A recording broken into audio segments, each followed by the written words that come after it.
If you are having one of these errors, follow this method. The first thing you need to do is open your favorite browser, go to Google and search for MSVCR110.dll. You can choose any result. I am choosing the first one. The link will be in the description, although it is not sponsored. You can see few download options based on the computer architecture and version. If you don't know, click on start and search for system information. Here you can see mine is a 64-bit PC and you can see my version as well, so I will be downloading the second one. I highly recommend you to read this page. It has other fixing method also.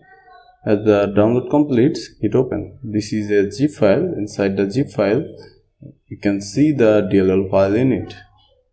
In order to move the DLL, you need to first open this PC, then local disk C, Windows, and find a folder named System32.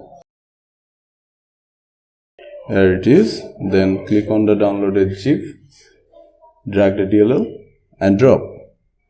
And click on continue to give administrator access. Go back and find another folder named syswow64 and similarly drag and drop. And click on continue. And finally restart your computer. This is the summary of the process. In some special cases, if there are delays, you need to go to Microsoft official website and install Microsoft Visual Studio and Microsoft DirectX. It provides an installation instruction, so you don't have any problem. And do not forget to like and subscribe.